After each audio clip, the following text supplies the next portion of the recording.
हालांकि हमने इसके बारे में पहले भी थोड़ा बहुत डिस्कस किया है। आज हम इसकी कैलकुलेशन करेंगे, एस्केप वेलोसिटी की एक्सप्रेशन क्या है। ठीक है जी।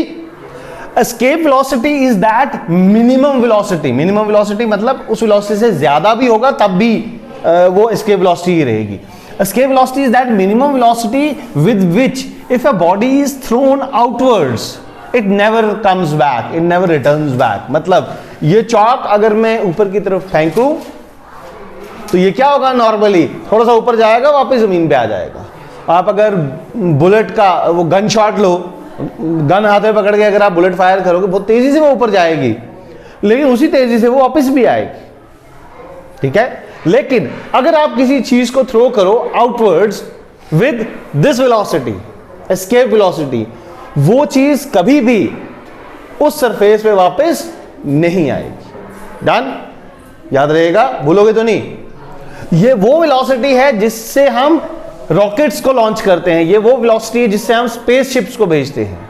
नॉट एग्जैक्टली दैट वेलोसिटी, वो वेलोसिटी आगे जाके हम इंक्रीज करते हैं, बट कोई किसी भी चीज को अगर हम एस्केप वेलोसिटी से भेजेंगे तो वो कभी भी अर्थ सरफेस पे वापस नहीं आएगी। एक्चुअली होता क्या है, ये मानो कि अर्थ सरफेस है, रेडियस आर। एस्केप वेलोसिटी से अगर मैंने किसी पत्थर को थ्रो किया तो वो कहां, वो इनफाइनाइट डिस्टेंस पे पहुंच जाएगा। Infinite distance in the sense कि इनफाइनाइट भी नहीं कह सकते, हम ये कह सकते हैं कि अर्थ के ग्रेविटेशनल पुल से बाहर निकल जाएगा।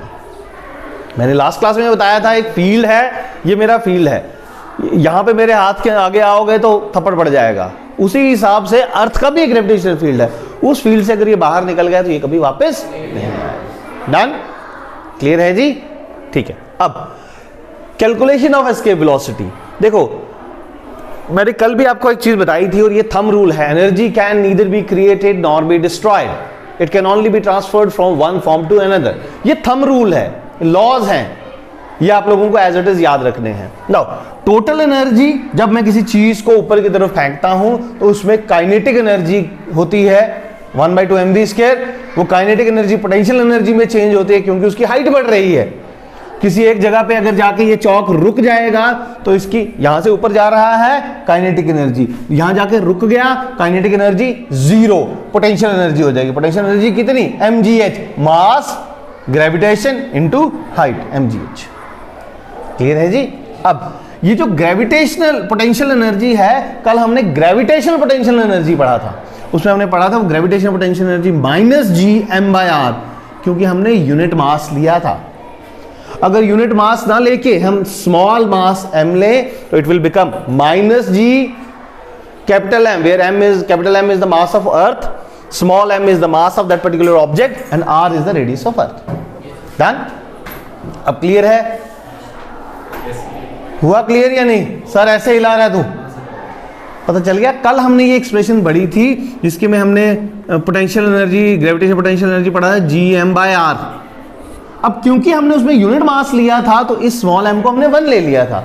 अगर ये यूनिट मास नहीं है तो ये स्मॉल m आएगा साथ में, और ये potential energy, gravitational potential energy है, तो ये एक्सप्रेशन है। ठीक है जी? अब ये जो टोटल एनर्जी है उसकी वो 0, किसी ऑब्जेक्ट को अगर हम वेलोसिटी, एस्केप वेलोसिटी है तो उसकी टोटल एनर्जी क्या हो जाती है, 0। किसी भी पॉइंट पे अगर आप काइनेटिक और पोटेंशियल का सम देखोगे तो वो 0 हो जाता है। ठीक है जी? क्लियर है? अब kinetic energy 1/2 mve², ve is escape velocity. जो एस्केप वेलोसिटी है आपकी ये क्या है, ve। क्लियर है? और आगे gm/r। नाउ इस एक्सप्रेशन से हमने कुछ भी नहीं करना, सिंपल मैथमेटिक्स, सिर्फ ve की वैल्यू फाइंड आउट कर लो। ये नेगेटिव की टर्म इक्वल टू के उधर लाओ तो क्या हो जाती है, gm/r इक्वल टू 1/2 mve²। इधर भी m इधर भी m, दोनों कट जाएंगे। और एक और चीज यहां पे इंप्लाइज 2 पड़ता है। क्लियर है? ये m और ये m कट गया। अब ve, ये 2 ऊपर आ जाएगा तो ये क्या हो जाएगा, 2gm/r equal to ve²। Square उस तरफ जाके क्या हो जाता है, रूट, तो escape velocity equal to 2gm/r। ठीक, इससे आप एस्केप वेलोसिटी की वैल्यू निकाल सकते हो अर्थ के लिए। अब हमने इसको थोड़ा सा और सिंप्लीफाई किया क्योंकि हमने एक रिलेशन पढ़ा था between small g and capital G। Small g equals to capital G m mass of earth upon r², this one. तो यहां से ये जो gr² इक्वल्स टू gm हो जाएगा, ये इक्वेशन सेकंड, यहां पे भी gm, यहां पे भी gm। Using equation second and first, escape velocity इसके बराबर हो जाए। क्लियर है जी? ये रूट पूरा है, मैंने ऊपर के लिए लिखा, रूट पूरा है, implies to implies to implies to. अच्छा, ये आर वो आर स्क्वायर, ये आर और आर एक कैंसिल हो जाएगा, बचेगा क्या? 2GR। अब इस एक्सप्रेशन से मुझे एक चीज पता चली कि अगर किसी भी ऑब्जेक्ट का रेडियस ज्यादा तो एस्केप वेलोसिटी ज्यादा, रेडियस कम तो एस्केप वेलोसिटी कम। अब कंपैरेटिवली मुझे एक चीज बताओ, अर्थ ज्यादा बड़ी है या मून ज्यादा बड़ा है? अर्थ ज्यादा बड़ी है, तो अर्थ की एस्केप वेलोसिटी मून से ज्यादा होगी, ऑब्वियस। ठीक है जी। अब इसमें जब हमने जी और आर की वैल्यू पंच इन की, R radius of earth is 64,000 kilometres, you need to convert it into metres. क्यों? क्योंकि जी जो है 9.81 हम मीटर पर सेकंड स्क्वायर में ले रहे हैं। जब हमने कैलकुलेशंस की तो वीई की वैल्यू आ गई 11.2 किलोमीटर पर सेकंड। तो मतलब अगर हम किसी इस चौक को 11.2 किलोमीटर पर सेकंड की स्पीड से ऊपर की तरफ फेंके तो ये कभी भी वापस नहीं आएगा। अब ये मैं सोचना ऊपर छत पड़ा हुआ है, उससे टक्कर खा के वापस आ जाए ओपन स्पेस में। ठीक है, आप लोग कुछ भी सोच सकते हो जी। 11.2 किलोमीटर पर सेकेंड। अब एक और चीज, क्योंकि ये एक्सप्रेशन में कहीं पे भी मास नहीं आ रहा तो हमने लिख दिया V E is independent of mass. ठीक है जी। V E is different for different planets, क्योंकि प्लैनेट्स के साइजेस अलग अलग हैं, रेडियस अलग अलग है, वही साइज रेडियस की बात। VE for moon is 2.3 kilometre पर सेकेंड। क्लियर है जी? क्लियर है? कोई डाउट है तो बताओ। क्लियर है? तो कितना हो गया टाइम? कितना हो गया? Okay, now the second basic gate is or gate. अगर आप लोग और के आगे ध्यान से देखो तो मैंने y लिखा a plus B.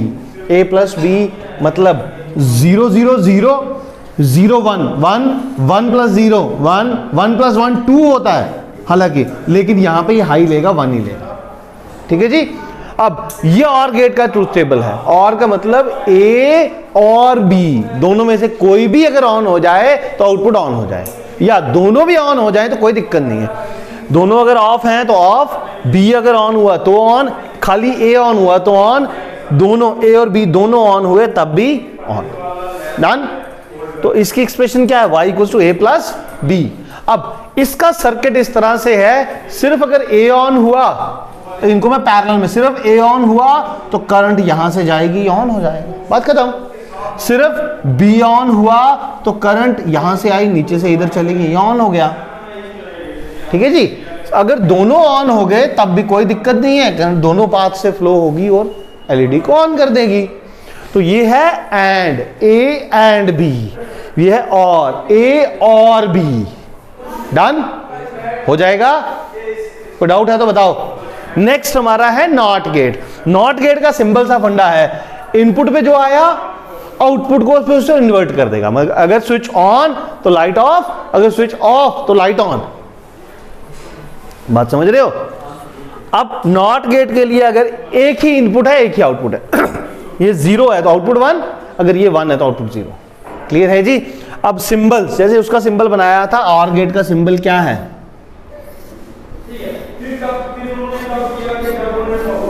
A B और ये Y।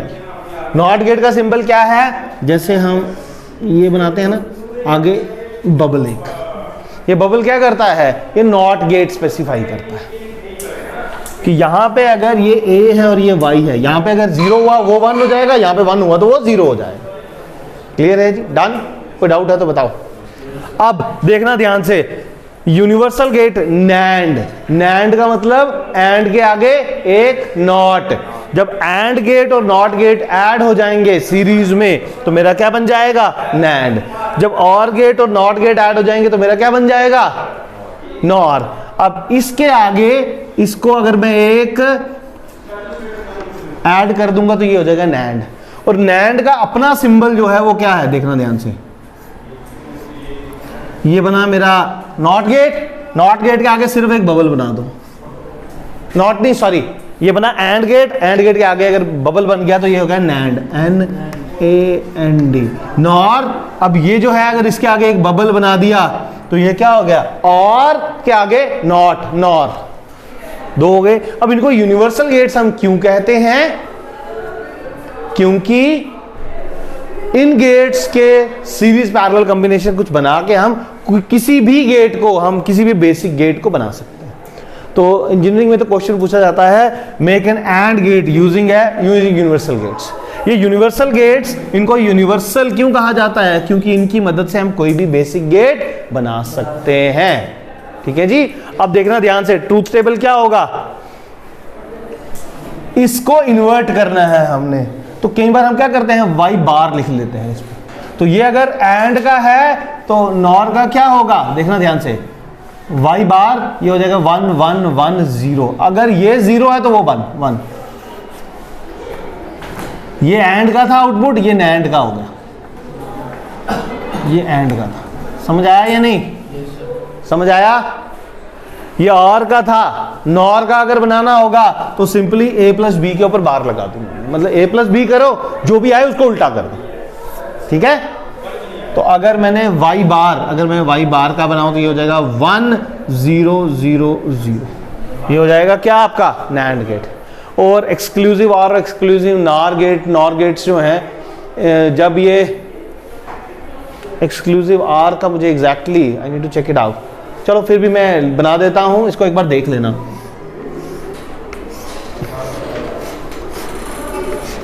एक्स और, ठीक है जी, एक्स नॉर अगर बनाना होगा,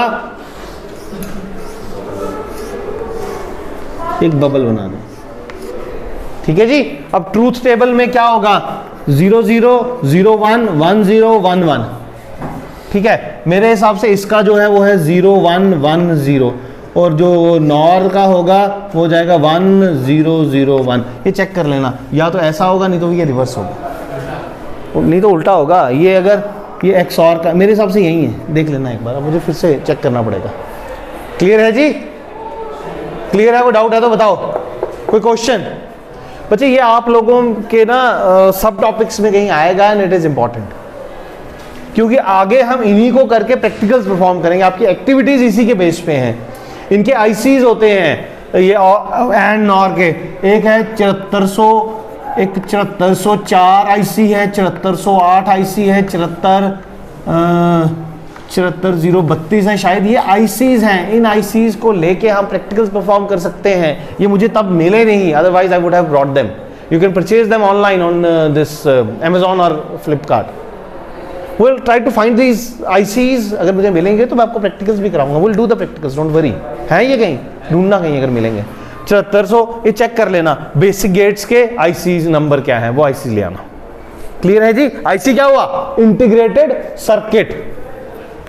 क्लियर है? Any sort of doubts? चलो that will be all, thank you very much.